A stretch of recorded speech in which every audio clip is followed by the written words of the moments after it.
Hello and welcome. This is the All 12 Signs video series for the Aquarius New Moon that's happening either on the 9th or 10th of February, depending on where you live. This is a big moon. It's the first with Pluto in the sign of Aquarius for over 200 years. It is the Chinese New Year, and it's also a great time to celebrate the cross-quarter fire festival of either Imbolc, which is in the northern hemisphere, and Lammas, which is in the southern hemisphere. So we've got this big new moon activating the new lunar calendar. My name's Chloe. I work with card divination, astrology, and I channel energies through my body. I've been channeling physical light language nearly for 3 years now. I've recently had a vocal light language activation, which I'm still integrating. And both of these things are drawing in energies from different dimensions to help us heal, help us clear stuck energy, and open up portals to source to bring in us into integrated alignment with our soul's frequency, bringing in activation codes. This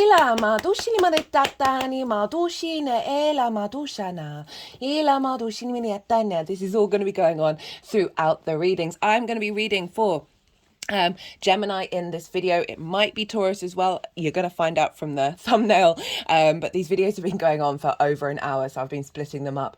This is a lot to say. So for those of you who know your time of birth and your natal chart, I really recommend you check out the sign that falls in your first house. This is called your rising sign, where your ascendant is. All the signs will be as if they're in the first house in regards to the astrology. However, this does not invalidate you looking at any other part of your chart. This can be perhaps where your sun or your moon are, because they are getting activated with this lunation. Say you have that sign over in the 6th house and your moon is there. You want to apply the themes of that house, the sort of how you work, health and routines, as well as the moon energy of your intuition, where your needs being met when it comes to the embodiment of work. And it's as if that 6th house sign energy, whatever that sign is, has now moved to the 1st house. So the astrology will still link in, but you're going to have to apply that sign energy from your natal chart into the messages. Right,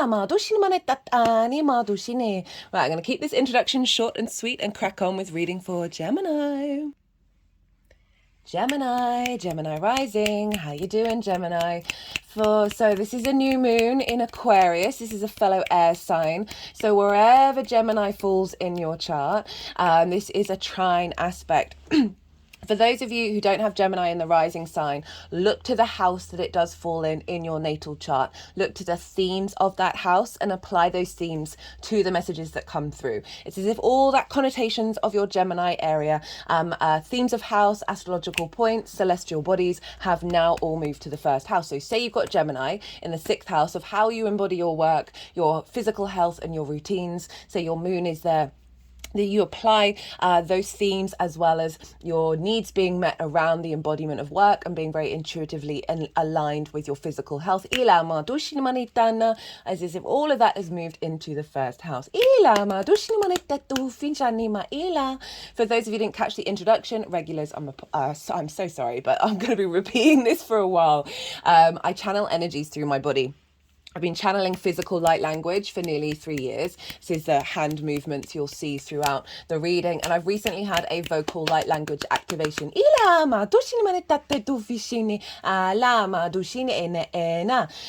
this is all going to be incorporated into these readings along with astrology and the tarot. So this is bringing it all together. Even if you're not consciously aware of the channeling that's going on in terms of the movements and the vocals, it's still getting in alignment with your higher self, right? So bringing in healing energy as well as manifestation and activation codes.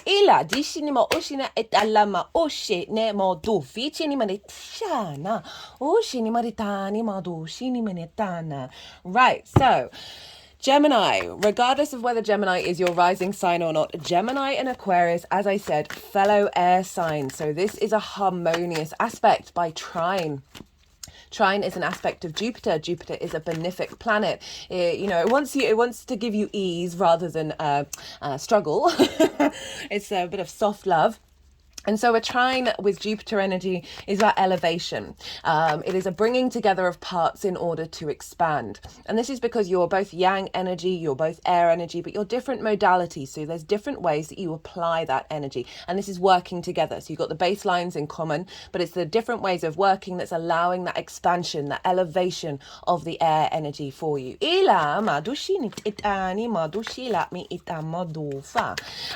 Jupiter can bring up a sense of faith, a sense of knowing. A trine can bring about opportunities and luck and a sense of expansion. So this is a really harmonious moon for you, Gemini, wherever Gemini falls in your chart. I am pulling cards for 3 different piles. The first pile is the lead up to this new moon. I work with 6-month cycles, so this is coming from that Aquarius full moon we had back in Leo season last year. And so this is everything that you've been working on and integrating and where you're at in the lead up to this moon. I focus on the energy of you in these readings because the more that you're in alignment with yourself, the more you draw towards yourself, you draw towards you situations such as friendship groups, romantic partners, and work environment. So the more you focus on that, the more the universe co-creates with you. The other things, you don't necessarily have to overthink those things. The one thing that is consistent in your life is you. And you are constantly changing. So that's the first pile, is sort of what we've been working on over the last 6 months that's being transmuted into new energy with this new moon. The second pile is the energy of the new moon itself. As I said, I work with 6-month cycles. I see lunations as energy portals for activation codes and downloads. And so this is what's being downloaded into your vessel at the time of the new moon that will then unfold over the next 6 months. The baseline energy for this is the collective reading. For this new moon, that got broken up into 2. Part 1 is talking about Imbolc, which is and Lamas, which are cross-quarter fire festivals. They happen from the solstices to the equinoxes. They are pivot points in relationship to the cycles of Earth, right? So linking us, connecting us back to the mother. So these mark big changes that we're now adapting, and we're moving with the awareness that we're heading into the new cycle, which will be the spring or autumn equinox. The other thing is the Chinese New Year. That's happening, always happens on a new moon. It's because it's an activating the new lunar calendar. And so I talk about that in part 1 as well. We're moving into the wood dragon, moving from the water rabbit, very yin flowing energy of reconnecting to our emotional body, and now the wood dragon, which is about activation and manifestation. We're also in an 8-year numerology in terms of numerology, and this is about the material world. This is about prosperity and power and activations of manifestation of everything that we've been working on over the year of the 7. So in part 1, I break down that in more detail, the overlying energies that we're working with here with this new moon. Part 2, I break down the astrology in way more detail because there's lots going on with this moon. I will touch on the key aspects in this reading, but if you want a deeper understanding of what the collective message, I also pulled collective tarot. I get a bit more esoteric in those videos because I have more space to sort of expand on things, and so that's the baseline of pile 2, and the tarot will be how this is, that baseline is then affecting the Gemini area of your chart.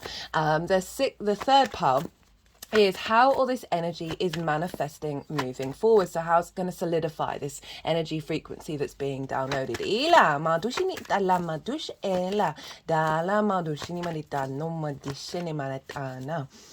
So those are the 3 piles. So this is what's going to be coming through in the reading. It's a new moon, so this is a great time to feel into your intentions. Because the moon is coming into conjunction with the sun. Whenever we have conjunctions, they mark new beginnings, new activations, and the moon is at her darkest, her most receptive, very yin energy, and so this is our unconscious mind, our intuition, our emotional body, where are our needs being met or not being met, how we nourish ourselves and nourish others. And so this is a very receptive moon, right? And so the full light of our conscious mind, our vision, our purpose, our animation, our visibility, our will of the sun is pouring into this unconscious space. So regardless of whether you set intentions or not, you're still getting this download into your unconscious. And so your intuition over the next 6 months will really be getting into an alignment of activating and strengthening your needs, as well as your nourishment and your intuition wherever Aquarius falls in your chart. And so we have a constant loop of these with all the moon cycles. And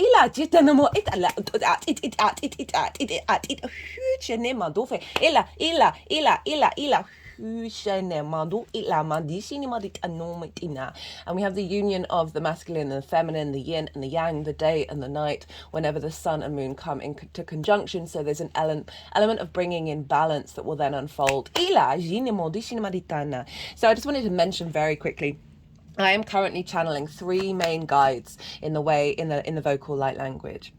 And the one that just sort of came out that sounded like code, it's kind of like an old school printer or scanner or fax machine transmission of like noughts and zeros. That one's that's a neutral, and well, I'm interpreting it as a neutral energy. That's more connected to it's connected to sacred geometry. It's connected to the sort of fundamentals of the universe, right? Like really connected back to source at those fundamentals, those core archetypes and architectural structures. Now there are 2 others.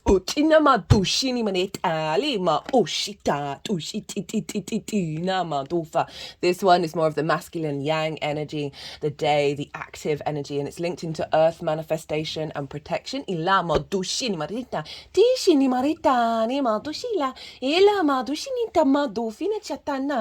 one is more the feminine yin, night energy of bringing healing and attunement. And they're all working together, and often they'll intermingle when I'm channeling to get us in alignment with these 3 energies within us. Remember, 3 is the magic number. You have these energies within you, and it's about being in flow with them.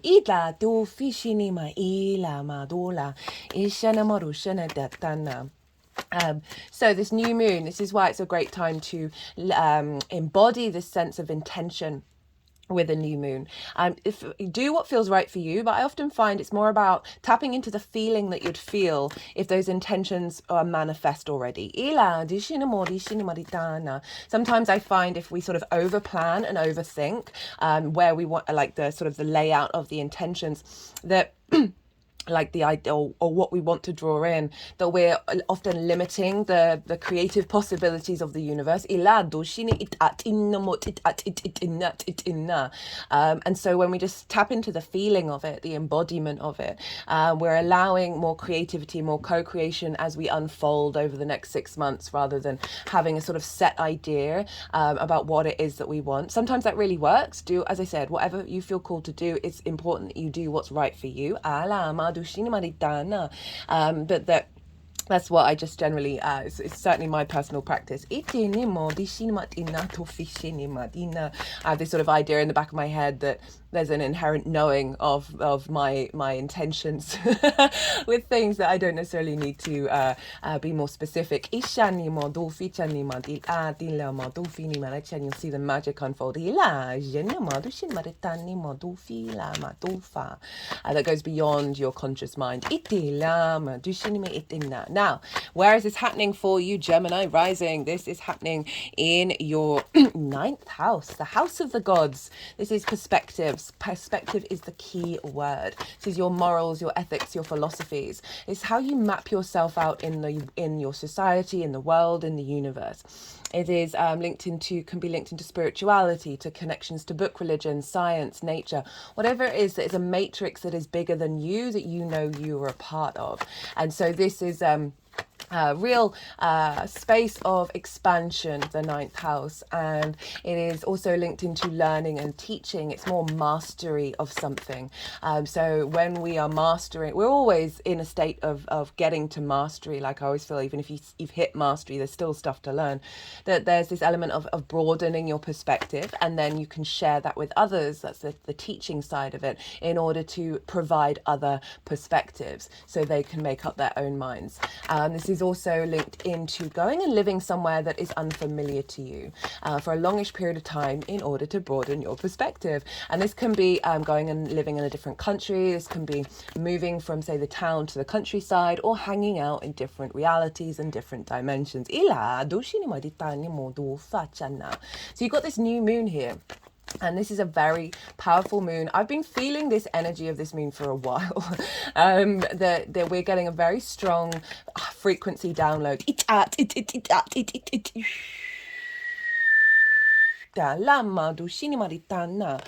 This is the angelic frequency card. There are oracle cards here. I will be doing an oracle reading after I finish this all 12 sign series. And this card was the first card out when I was using the Carl Gray deck. It was also the first card that came flying out with Pluto in Aquarius. Now, Aquarius for me is like that universal truth, that collective air sign. It can be very detached and it can have a higher perspective. It's looking more to the future and evolving, beyond the current structures. It's also linked into universal truths, such as geometry, such as frequency and vibration. So the fact that we got the angelic frequency come up again, which is that you are being given access to your original angelic form, which is your inherent soul contract. And so we're getting this very strong frequency come in that is broadening our perspectives, right? Zooming out that sort of the bird's eye view. Aquarius is very independent. It's very comfortable being independent, and it's also very communal. So this is about tapping into frequencies in terms of your perspectives, meditating around this time with different frequencies, theta brainwaves, all of that stuff can really help facilitate activating this new moon.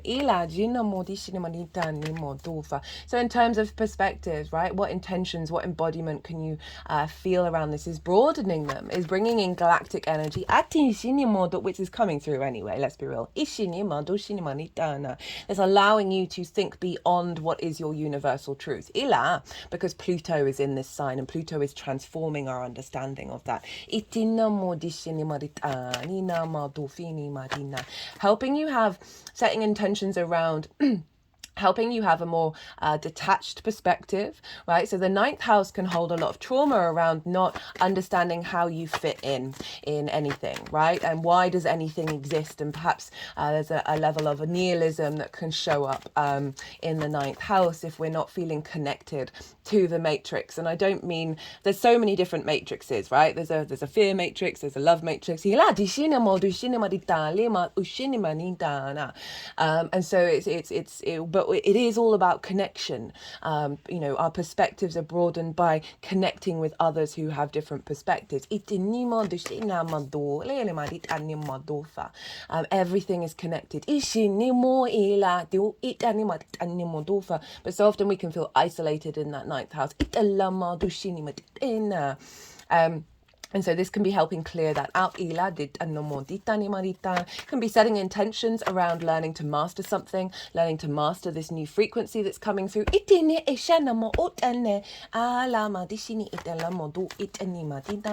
can be perhaps when you share your perspectives, you don't get the same resonance back. It doesn't necessarily mean that they have to agree with you, but there's a certain level of whether your perspectives are listened to and received by the collective.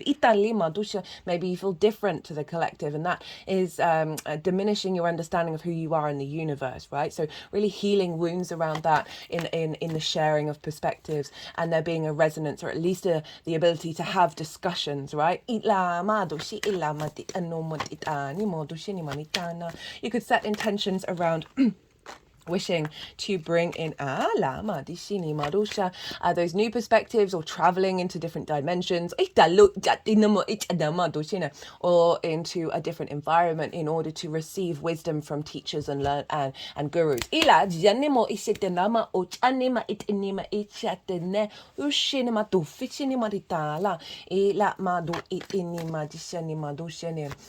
For those of you, it might be about building on the wisdom that you have in order to share your perspectives with others. And really master that.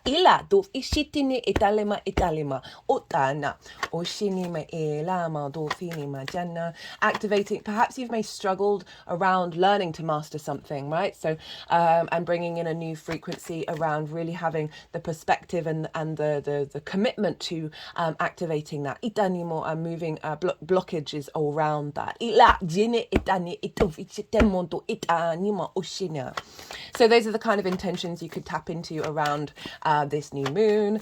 Let's get on with some astrology. So I'm going to be breaking down the core aspects of this moon, not all of them, as I said, that's in the collective part 2 reading, and then I'm going to be talking about the rulership energy, because this is a two-pronged effect of how these moons are affected, or how any transit is affected. So we actually have a grand air trine. This is one of the major aspects that is happening with this moon. This means each of the air signs are being activated and they are aspecting one another. So they're communicating very directly and very clearly with one another. And we happen to have Vesta, an asteroid, over in your sign, Gemini. Vesta is about devotion and dedication and purity. And so wherever Vesta is, either in your natal chart or transiting, there's an element of devotion and dedication, and there's an element of purifying and releasing distortions. It's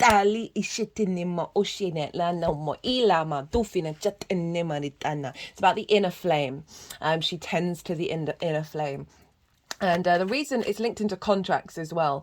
And the reason why is because in Roman times, the Temple of Vesta was where all the contracts were held. And this was to stop them from people altering them. So say you knew you were cut out of the inheritance and you went and tampered with the will and added yourself back in, no one would know until the person had died. So it was important contracts would be held at the temple because the priestesses of Vesta would tend to them. They were very, very sacred. You weren't allowed to mess with the priestesses of Vesta because they tended to the sacred flame. And so and if the flame went out at the temple, they would think that the Roman Empire would fall. So that domestic inner space would crumble. So this is about making sure you're in devotion to your inner flame. So this is happening in your first house, Gemini risings, and this is your embodiment of self through your sun or your moon, depending if you've got a day or a night chart. So it's the lens in which your behind the scenes comes out into the world. It's often how other people see you because they see that embodiment, they see those actions rather than what's going on behind the scenes. It's your body, it's your character, it's your sense of self, right? It's a very powerful house. So Vesta moving through there is helping clear up any distortions around your embodiment. You may be dedicating yourself to how do you come across? What is your character? And what do you look like? And how you want to sort of bring that back, tending to that. You might find yourself, you're just looking after your physical appearance a fair amount during this transit, as well as Vesta for me for this moon and just in general, she is clearing away distorted soul contracts around embodiment for you. Right, the distortions of the tampering of those contracts. So often that can happen where a distorted contract can sort of hook onto us and then we start repeating that cycle over and over and over again and can't quite crack our way out of it. Now Vesta, I feel wherever she is helping transmute that energy, and with this moon is really getting you back in alignment with your soul's initial pure original contract.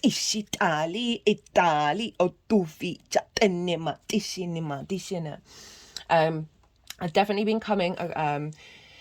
So since Mercury's gone into Aquarius, I've been very drawn to things about frequencies and things about sound and music, right? So, and geometry, all of these things, and maths, all of these things are very core principles. And I was watching something about how, and I've heard this before, but it was just reminding me about how musical instruments used to be tuned. I think it was 4-3-2 hertz, and now it's 440, and it's distorting the energy of receiving the frequency of love.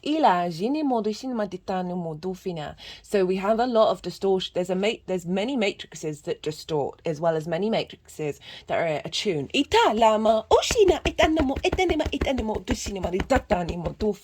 I feel like Vesta's, one of her roles is to attune our flame back to its original state.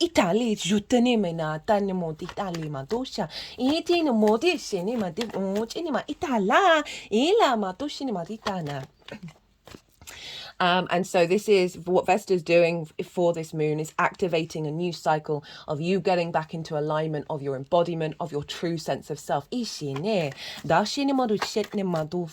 so this is all by trine.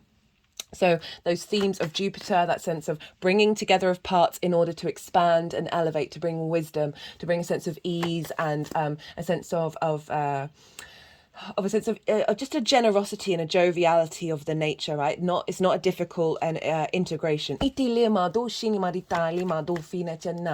Now we've got the South Node over in Libra, so that's the third and final air sign being activated, and the South Node is the tail of the dragon. It is about releasing. It is about feeling comfortable in a certain area and refining that. And bringing depth to it. It's a very inner space. It's a very yin space, the South Node, where we bring refinement to this area of our chart. And for Gemini risings, you have this in your 5th house. This is the house of creation energy. And so this is everything I'm going to say comes from that creation energy that you have within you. Your pleasure principle, not just linked into physical pleasure with another person, but any area of your life. It's about fun, amusement. It's the house of joy, games, play. It's linked into children, both literal children, children you work with, creative things you birth into the world that are like your children as well as your inner child. It is also linked into romance and dating. So South Node in the 5th house, this can see you sort of refining your pleasure principle. There's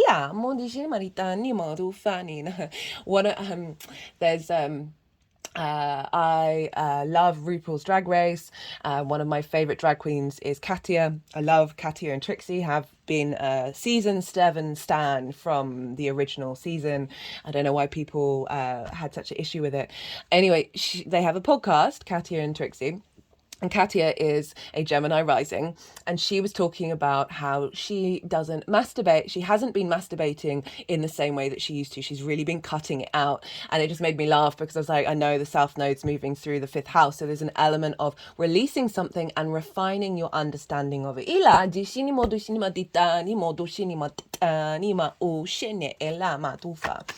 But the South Node is refining your creation energy because it's releasing distractions. And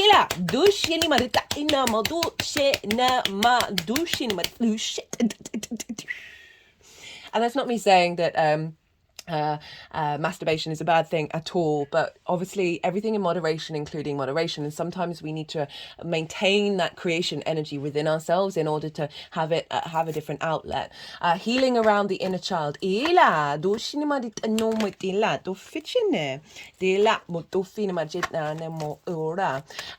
refinement and deepening of an understanding, as I said, of how you create.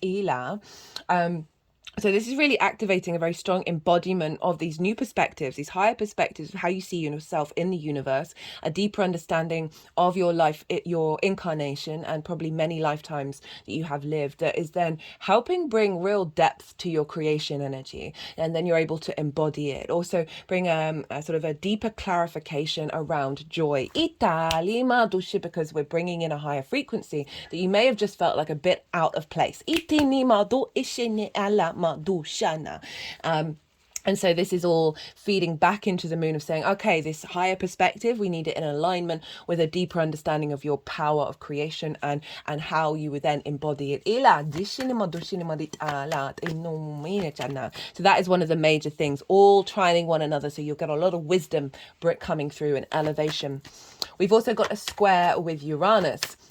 over in the sign of Taurus.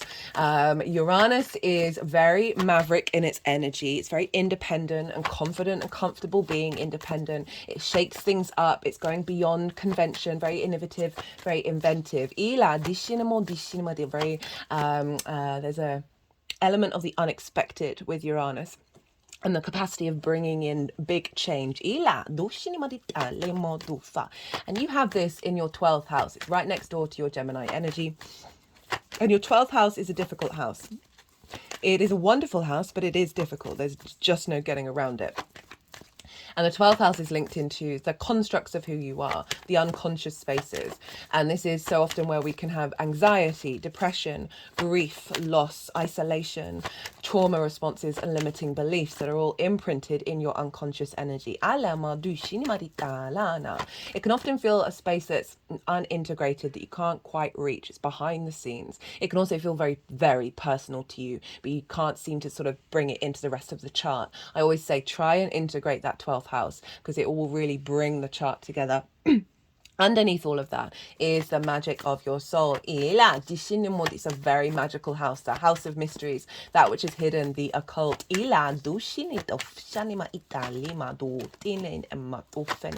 So Uranus is liberating. It's the liberator. It's the path clearer, the breaker of chains, because it wants your soul to be free. And for you to be okay with that and not conform to any other frequency.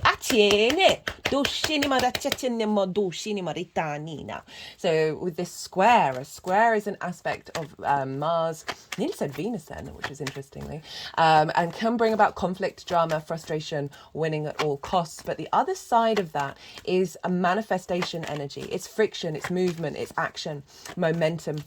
So this is us building in it's the big 3D manifestation energy. We build with squares. We had a square with the new moon in Leo last year. And I very much feel like that full moon in Leo that we've just had, the Pluto and Aquarius transit, and this transit are all very interlinked. So there's a Pluto and Aquarius transit, which I really recommend. They're all in their own playlist, as is a Libra South Node, Aries North Node transit, again, in its own playlist. Go check those out for like a deeper understanding of those longer transits. And that full moon in Leo, right? Why am I bringing that up? As I said, the new moon in Leo last year was square Uranus, like very asking us to break free of convention. And over the last 6 months in the Leo area of people's charts, I've noticed that there's some disruptions can come up. Uranus can bring up some disruption, can shake things down in order to recalibrate to the new frequency.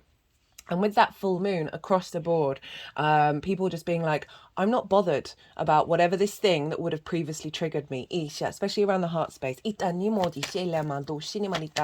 a real sense of grounded wisdom around that heart. But it did bring up disruptions over the next 6 months. So I'm saying this because this is the imprint for this new moon as well. Just know, have faith and believe that this is a transformative energy that is bringing in big manifestations. So we've got this in your 12th house. So as I said, distortions around how you perceive how you understand yourself in the matrices, the many matrices.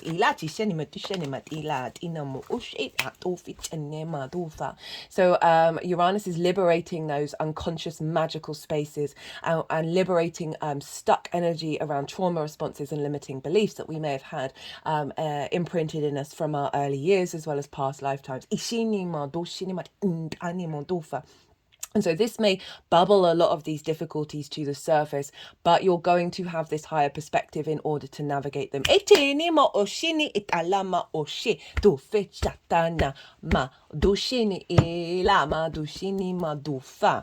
that's the square.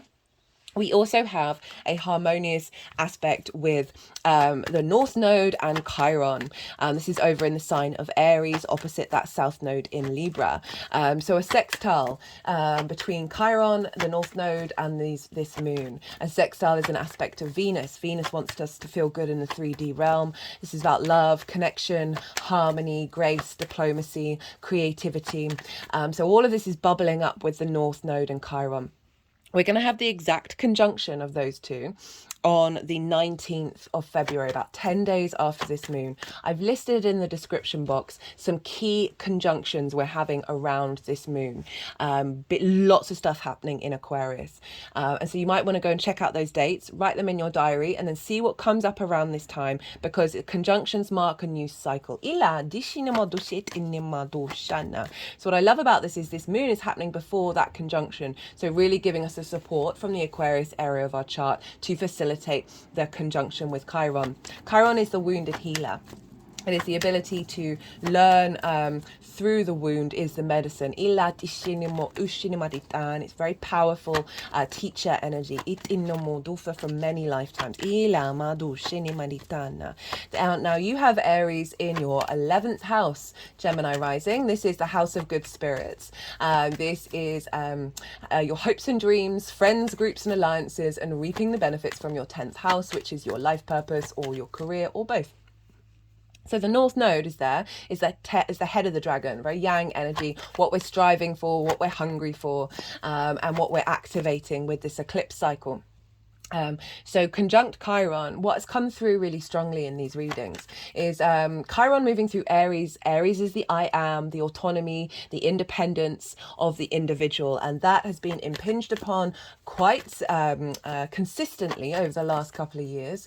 It's got really very loud, and it's not surprising with Chiron being in this sign. But what's come through with this reading is that we're bringing in a really high frequency that is breaking us out of our traditions that have blocked our ability to expand and be curious. Now, Chiron in Aries is the one that's the first out of the breach, is the one wanting to go and explore through its own experience. So very frontier energy, very explorer energy. And so if you think about not only in our lifetime, your lifetime, but previous ones, we will have embodied that energy of going out into new frontiers, both physically, mentally, emotionally, and spiritual. Now that is scary ground. It's exhilarating, but it's the unknown, right? And so we might have faced wounds around having adventured in that way that have then made us restrict and not be comfortable and want to stay safe and not want to go and explore and go and question and wonder about that which we do not know. Now this North Node Chiron conjunction and the aspects that this is making to this moon in particular, I feel that it is helping us liberate and understand the wisdom of what we've learned from previous times that we have gone into new frontiers, understand the medicine of why sometimes we needed to retract and be safe, and then turn that into deep wisdom. That means we are then allowing ourselves to enter into new possibilities. What we're striving for, what we're heading for is expansion. Based on this high vibe frequency, or this integrated frequency. So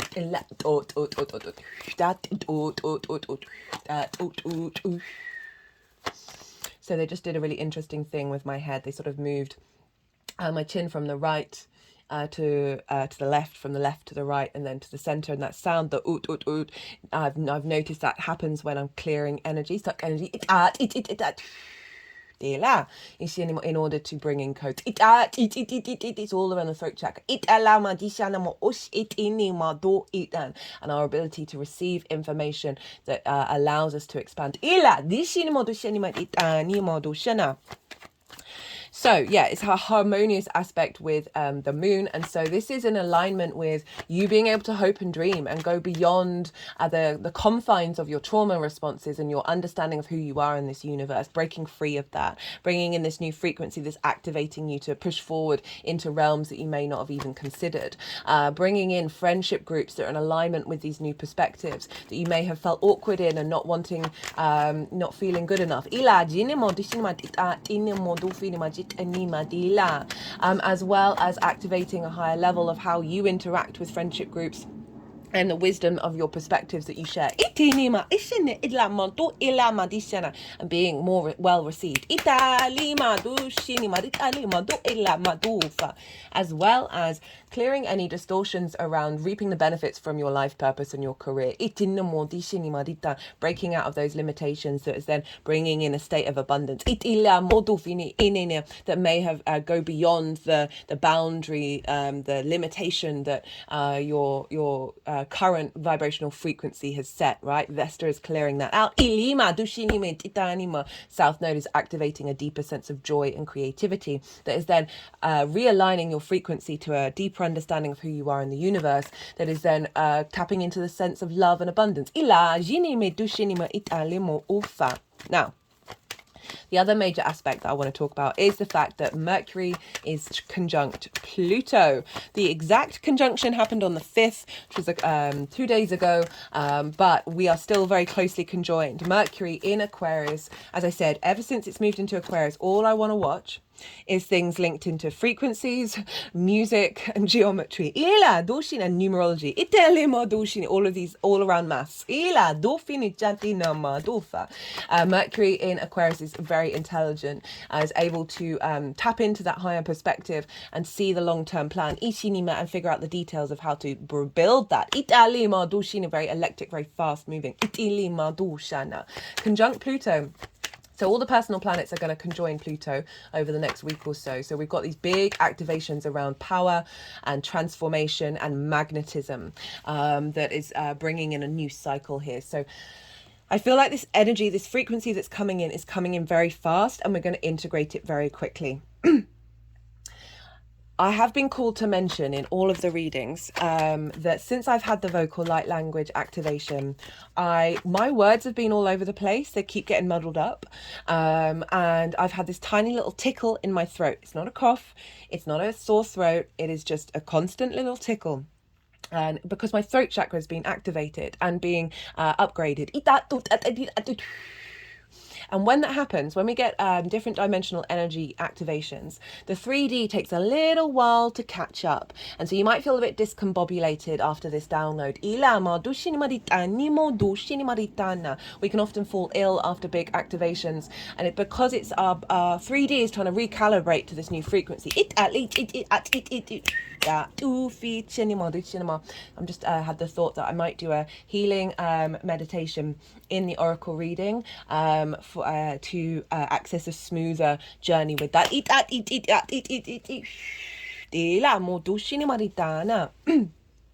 So Mercury, because of this, I feel like it's with Mercury conjunct Pluto, where our ability to download it is going to be very magnified. Like the intensity and the power that Pluto is bringing is helping bring that deeply into our DNA. Now, those are all the major aspects in terms of the astrology. Now, let's look to rulership energies. So we want to look to the ruler of Aquarius, because whatever's going on with the ruler of a sign impacts the signs that it rules. So traditionally, Saturn rules Aquarius, and that's what I work with. And Saturn is over in the sign of Pisces. Pisces is the final sign. It's the collective emotional body. It's the great ocean. It's very dreamlike. It's very magical and fluky. It's very compassionate. It's very trickstery as well, I find.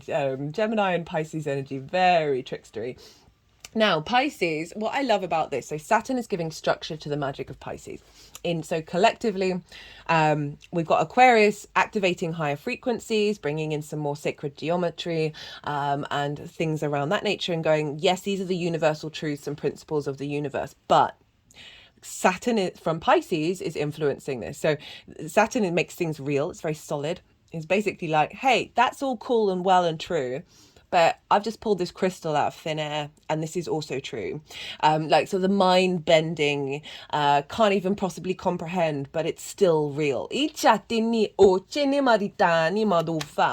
Saturn is bringing this energy into Aquarius of bringing, like, really cracking open possibilities. Like a curveball. The straight yang energy, we've got the curves of the ocean coming in. And so we've got this influence, and where is Saturn for you? Well, that is in your 10th house of your life purpose, your career, your visibility, your reputation, how the big outside world sees you. It's also linked into bosses. I've done 3 Saturn in transit series, again, in their own playlist. Still recommend series 1 because I talk about the themes of Saturn in the 10th house in way more detail, as well as the introductions. And then the third one is the one that's currently live. Saturn, for your Gemini energy, I do recommend it because it's squaring your Gemini energy. And for Gemini risings or mutable rising signs, these are happening on angular houses, 1st, 4th, 7th and 10th. And these are very powerful houses. They mark big fundamental changes in your foundational structure. Now for Gemini rising, 10th house, Saturn can bring about frustrations, limitations, isolation, a sense of other or authority coming in order to sort of affect your authority. And all Saturn's trying to do is make sure that your foundational space, your foundations when it comes to your life purpose and your career are going to last the next 30 years. So it can shake things down in order to make sure what you've got there is stable. It wants you to tap into your duty, your responsibility, your maturity in order to tap into your integrity and your commitment to your legacy. So Saturn is influencing this 9th house, is saying, right, let's get these new perspectives in alignment with life purpose and your career and where you truly deeply want that to be headed. So it's going to be bringing something in that might be a bit more magical in your understanding of where you are and your visibility, right? In terms of your perspective, softening any potential detachment and really bringing in a sense of just fluky energy, right? Like this sense of playfulness.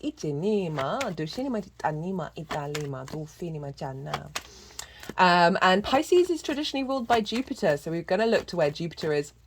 And Jupiter's in Taurus along with Uranus. So all those influences of the 10th house, each of the 12th house, apologies, is Jupiter is expanding and giving you a sense of deeper knowing and understanding of those trauma responses and of the magic. It's really expanding. Great transit. And that's all feeding into your 10th house of getting an alignment with clearing those blockages and then activating the magic of your soul that's then pouring into your 10th house of your career. That's then making sure that's an alignment. The magic of your soul is an alignment with these new perspectives. Now,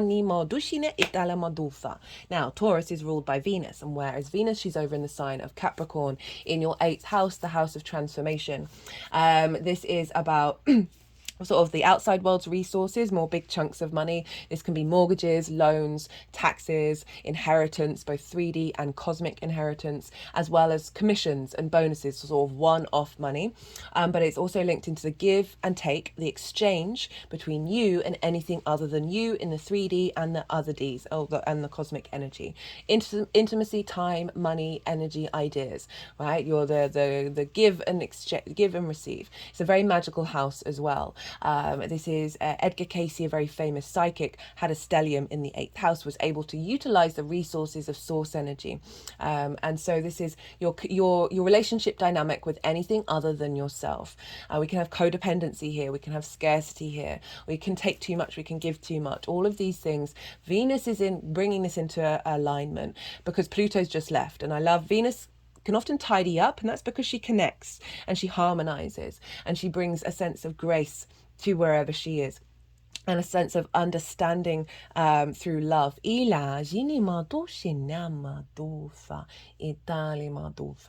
she's been moving through Capricorn for a little while now, clearing up that Pluto transformative energy of you really embodying your power when it comes to standing true in yourself when it comes to relationship dynamics. It can also mean you're just feeling good, moving out and about in the outside world. You also may receive support from the outside world with Venus, a sense of creativity, energy building up and coming through while she's there. But in terms of this moon, this is making sure that there's deepening of your connection to source, your relationship dynamics, having healthy relationship dynamics with the outside world, being supported by the resources of the outside world is then feeding into your unconscious space, activating that magic with that communication with source, as well as healing wounds around not feeling supported, around not having healthy relationship dynamics. That is then feeding into your 10th house of your career. Perhaps this can be then having more ability to stand strong in who you are and how you express your vitality, your visibility,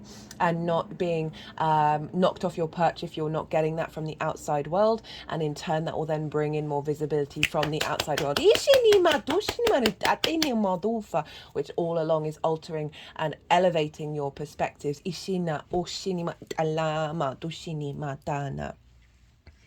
So lots of big energy showing up here. And so what I love about this is it's mirroring what happened with the Leo full moon. That was fire and air by aspect, but being held by Venus, exactly the same, Venus, Jupiter and Saturn. Now this is a feedback loop because Capricorn is ruled by Saturn between these three planets, these gas planets and Venus, who wants us to feel good. It's very grounded. So we're being grounded with this new moon, which is air and fire, mostly air, a bit of fire. So the reverse of that Leo full moon, which is yang energy, very fast, very, very fast, especially this grand air trine. But we're being held in this vessel by the rulership energy, this grounded, stable earth energy with the flow of the water that is bringing in magic into this transformative frequency. And I certainly noticed with that Leo full moon that a lot of people were just observing other people kick off, and their changes felt very grounded. There's lots of different frequencies that can show up, whereas this new moon definitely bringing in a high frequency, an integrated frequency of understanding yourself. So that's everything that I wanted to say. They've put the decks down, the deck down. Look to where your sun and your moon are in your natal chart. Look to the houses that they're in and the themes of those houses, because those themes are going to crop up. Some of them, maybe all of them, maybe none of them, are going to crop up with every lunation.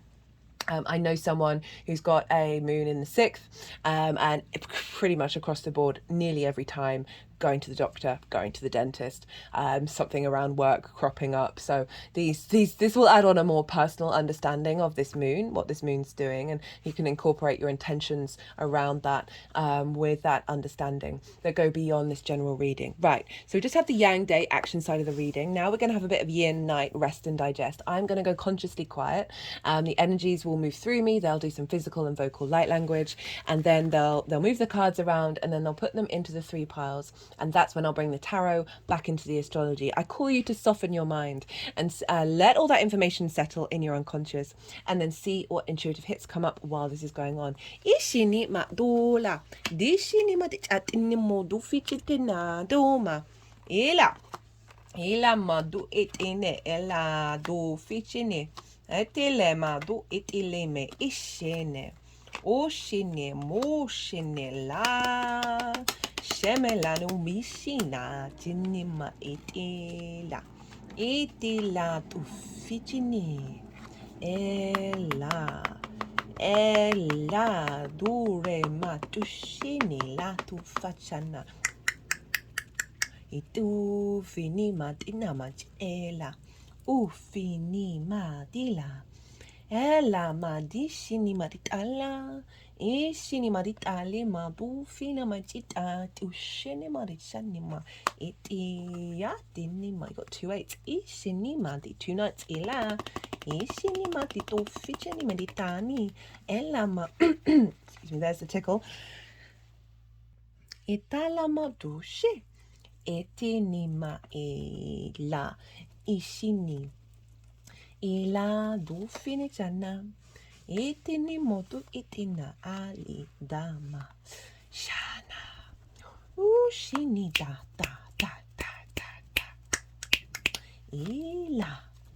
ila mature eshatila dushini maritala dina li chatini madufa itala Dishini etele maora ela do delito chini etalama do itani ela shania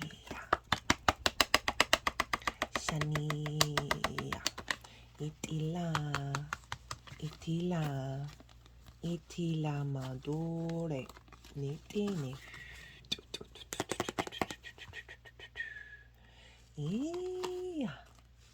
iya itina ilama to shini maritila itu finijana ma ishini tishini o to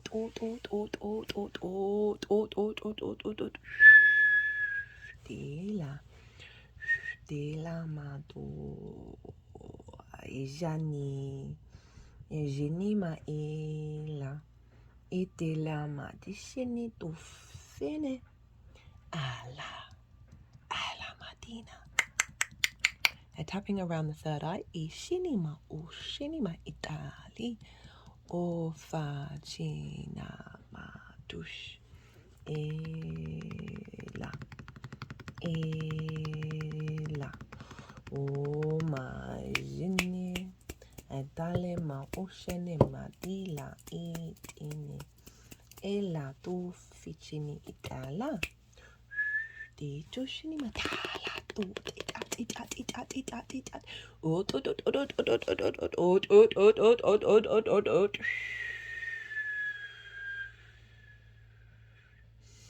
itini maila do fitini tata tini matita tili matijani matu finijani etela matu fitini ela pufa ishati la matu fini mi a ela madoshene ela do yela matufa shtala ela de la matush dishi etala oya etala.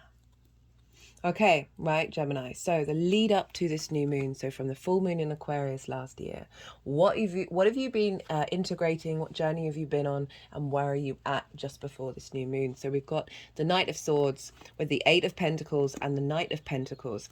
And what was coming through, they were doing some healing work with the two heads of the knights. You know, this is about your perspectives, right? Which can be a very mental sphere. Ishani Modofa, it's also an air sign. So there is this element of the ideas of perspectives and that more cognitive process. And the Knight of Swords can be fool's rush in. Itali Modofa, very quick off the mark without necessarily, and I don't usually read it this way, but this is what's been coming through, of leaping before you think. It's also very powerful. It's very fast. It's very able to quickly come to a conclusion and embody it, right? Which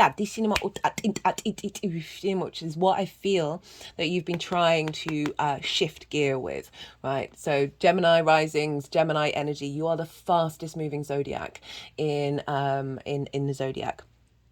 You're the fastest sign in the zodiac. I did get that right. That there is this element of speed, and with Gemini risings, there's this sense of moving constantly from one thing to another, which the Knight of Swords can be that. It's sort of very need to do this, distracted, need to do this, need to do that, need to do that, which is very powerful energy of the ability to adapt and change. But sometimes it can go to extremes. It all depends on your chart, and so what it feels like is you've been spending time putting in the hard work, right? You've got grounded energy going over the top of this. They wanted it to be like this, right? So there's an element of you trying to get in your body and ground yourself into an ability to raise the frequency of the Knight of Swords. Just giving yourself a little bit of pause before taking action, right? We only just need to practice that just a little bit every now and again. Just build and build and build and build and build, because we are very reactionary as a species, right? We are very quick to communicate, quick to do, whereas if we just give ourselves like 3 seconds of silence and pause, and then figure out, or even obviously you can extend it to not doing the thing and then seeing if it pops back up in your head again, or sleeping on stuff and waiting and giving yourself more time, but just generally having a practice of every time just allowing pause and giving space, grounding your energy. And this is saying that you've been doing that, that you've really been putting in the work. So for me, this card is whistle while you work. This is on the way to mastery. This figure is refining themselves, refining this peace symbol. They're bringing more peace to this very, of all the nights, this one is the one that's quickest off its mark. And like very quick to action. And this is saying, no, let's refine this, let's build on this. And this is whistle while you work, so you've been enjoying that process of doing it and putting in the commitment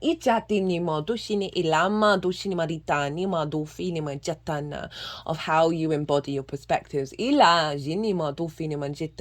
and also not jumping to conclusions about things. This is giving yourself pause to really cultivate those perspectives that you've been going through. This also can be about embarking on new higher learning and new mastery, right? So taking the action to go and start something where you're mastering something, putting in the hard work. And we've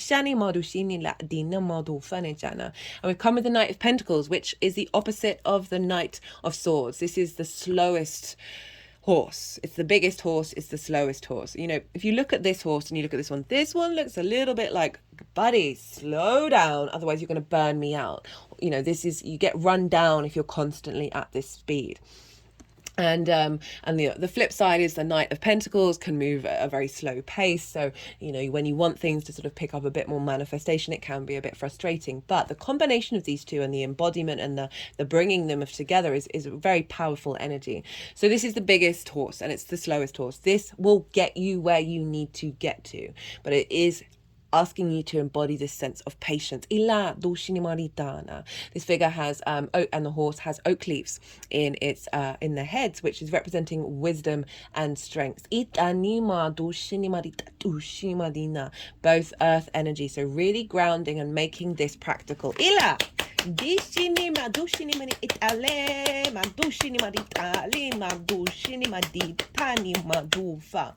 And harnessing the power of that Knight of Swords. And really giving yourself the space to build on that. And put it into practice, into the 3D.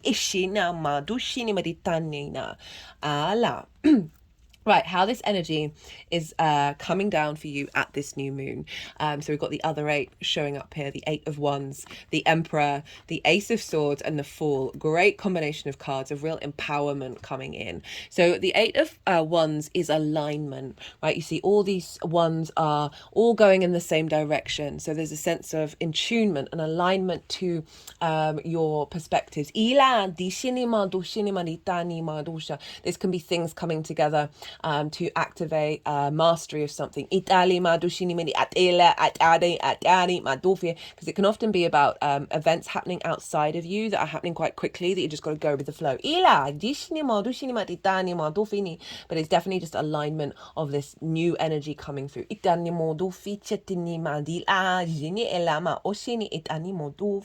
For some of you, this might be bringing in an energy of going and living somewhere else for a longish period of time, or traveling different realities, because it's a sense of movement here. But the key word is alignment. And we got it with the Emperor.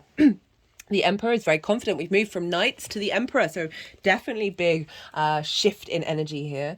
The Emperor, this is Aries energy, so your perspectives being in alignment for these new boundaries that these new frontiers you're going into around your hopes and your dreams, the ability to act as counsel and have wisdom to take action that is being seen by friends, groups, and alliances, as well as the confidence around reaping the benefits from your 10th house. But overall, in the 9th house, which is the key focus, is an elevation of your understanding of who you are in the universe. No longer a knight, there's an emperor energy. And this isn't about ego, this is about knowing your own sovereignty and your own divinity.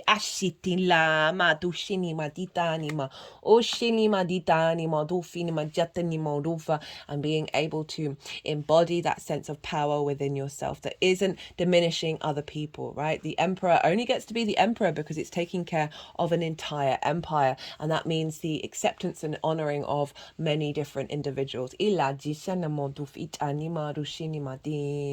a real confidence in your understanding of your perspectives, right? A real confidence of being able to engage in learning and learn more. A good emperor is always listening to new ideas.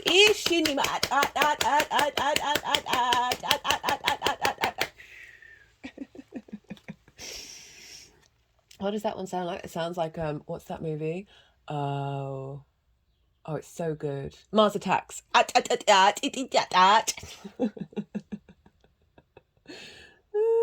Right, so we've got the Ace of Swords and the Fool. So this Ace of Swords is that frequency that's coming through, that clarity, that vision, and that sense of sovereignty and victory with the higher perspective. Like it's a real fresh new energy, a real divine inspiration of your own vision. Just put it over the third eye, pointing towards the crown.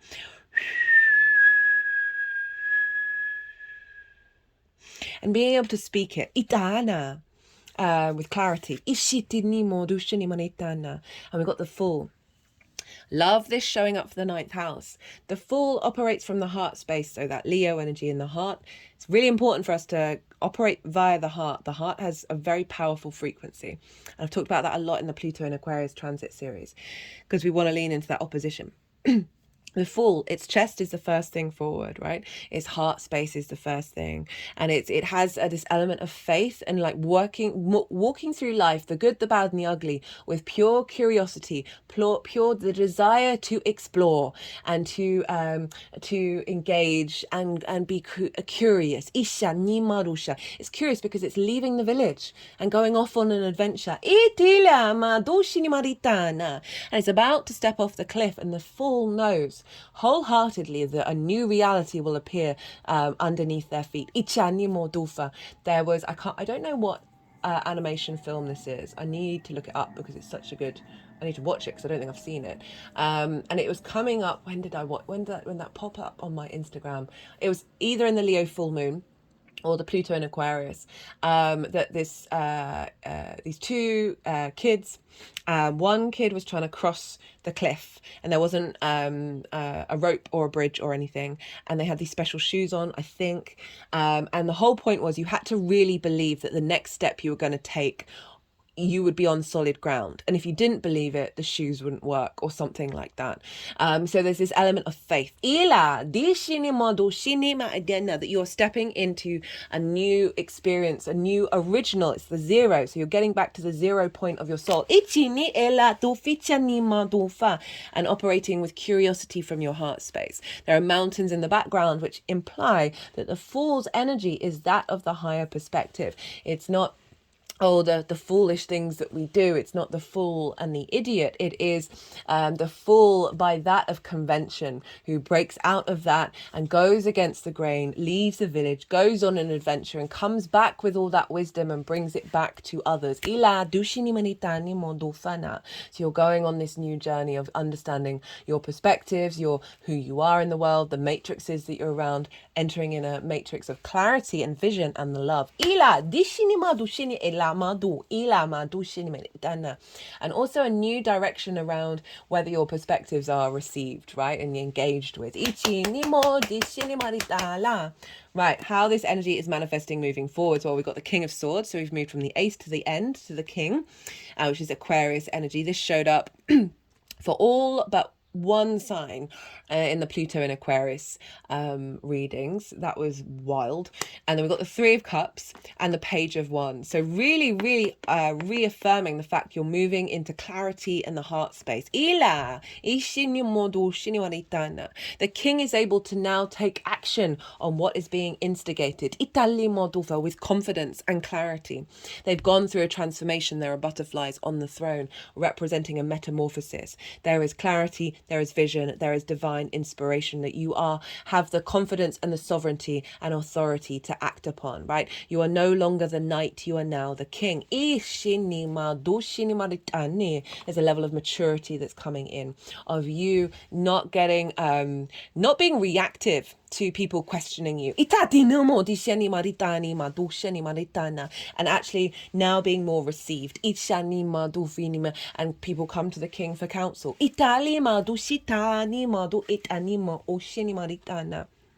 It's come with the Three of Cups. Now, the Three of Cups is about flow, it's about abundance, it's about love, it's communion with like-minded people. So there's a real sense of what's building is a deeper connection with others when it comes to your perspectives and being celebrated for it.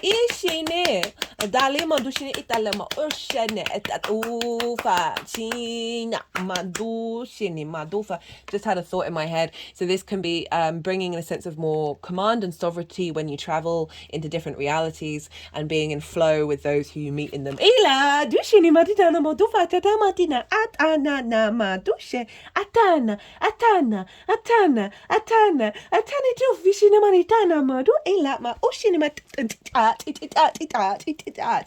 I like that one.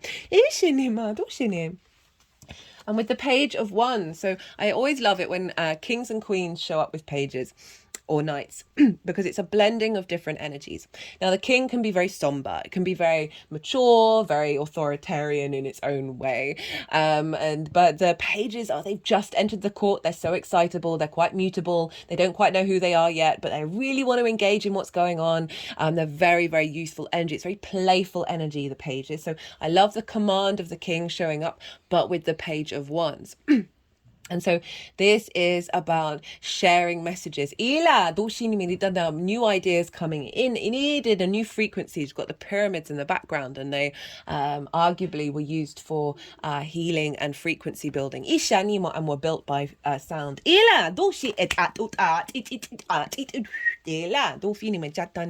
But the page is sort of saying is heralding potentially new opportunities with this new alignment.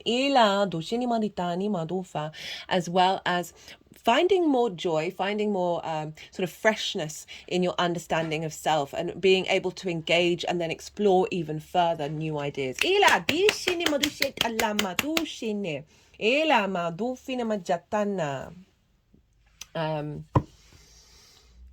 Okay, right.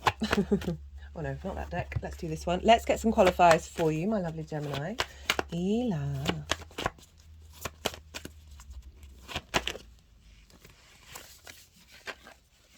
You know, with the Page of Wands, it's the wand is bigger than the page, and the page is looking up to it. It's in admiring this sort of this ace, right? So this renewal, this new energy that's come in of self, of the spark of spirit, of your original source, of really feeling good and wanting to explore that even more, manifesting moving forward. We've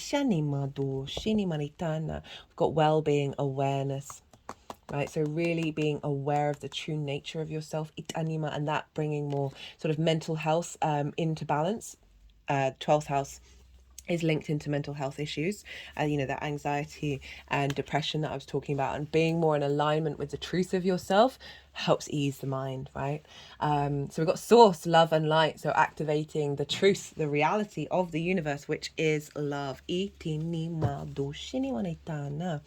So I really like that that's coming through, rather than perhaps this element of trigger happy potential confrontation of the Knight of Swords, of feeling like you've constantly got to be on the defensive, you constantly got to attack because there's a vulnerability to that Knight of Swords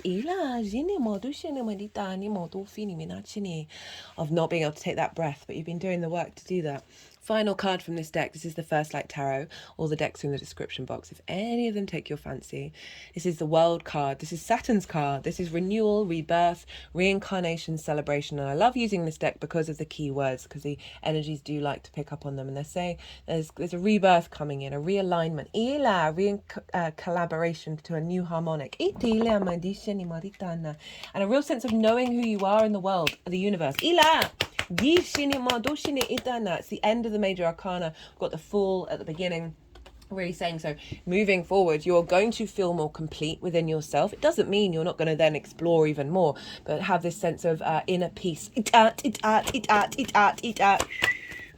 and know thyself and the world opens up to you. So, you know, if we're getting it in relationship to the 10th house of your career, for reaping the benefits of that in your 11th, being more connected to friends, groups and alliances, your perspectives that are in a healthier relationship dynamic of Venus over in the 8th, and activating the magic of your being of the Taurus, Uranus energy, Italy, all in alignment with finding joy in your life. That South Node in the 5th house and the embodiment of that. Italy, Madushini Maritana. Let's see what wants to come through from the numerology deck. Ila Madushini Maritana. Shatini Madufini. Ina Madufa. Ushini. Not surprised. So building on what you've been working on, don't stop that, because it's super important to allow those pauses to come through. Okay, so we've got self-discipline and patience, right? So this is all this what I was saying, like if one of the key things that all the channeling that I do, all the talking and engaging with different energies, with source energy, is patience, of like slow your roll, which is so hard for the Gemini energy. And I love the Gemini energy. Most of my close friends have big Gemini energy because I am very impatient. I've had to learn this. I like things to be fast. I like the speed and the creativity and the curiosity of the Gemini energy. I like to talk about lots of different things and not fall into prejudice and biases. I like to explore, and I like the mute. I've got a Virgo sun, so it's kind of like in flow with it, and I feel like I'm a big fan. So please don't think that I'm putting the Gemini energy down, because I'm not. The Gemini New Moon video that I did last year, one of my favorite videos I've ever done. But yes, patience. I've had to teach myself this. I can be very impatient. If I get something in my head, midway through a job I'm doing, or a chore or whatever it is, I'll think of something else and I'll go do that, and then I'll forget about that other chore. I've had to really train myself to stop doing that, and it has created so much space within me, and it's rid me of so much anxiety, and it's also helped with my recall as well, of just give yourself some space, which is what this has been saying, and I really want you to continue doing that. But I feel like this frequency is going to be building on that. And then we have the creativity, which is what I finished on with that Libra South Node, of really, again, bringing in that joy, bringing that your ability to create based on these new principles and these perspectives, and your own true nature coming through. Gemini energy, you're so important. You're able to collect information and share it without caring too much, in the best possible way. Like, we need that Gemini energy in this day and age, where we're in this land of cancel culture, where we're this land in judging other people, where just because there's one thing that they've said that we didn't like, that's so fundamentally against the complexity and nuance of a human experience. It breaks my heart. So keep doing you, Gemini. Right, I'm going to leave it at that. I've been going on a bit. I always do. I love context and nuance. Otherwise, I'm bored senseless. Right, Gemini? I hope you enjoyed this reading. I certainly did. If you did, don't forget to hit that like button. If you would like a personal reading, be it astrology, tarot, channeling, or all three, and lots of other things that I can bring to the table, my email address is in the description box. Send me an email. Tell me what's going on and what you'd kind of be into. We can tap into your energy and see what shows up. And yeah, be good to yourself, Gemini. Be good to those around you, and most importantly, be well until we meet again.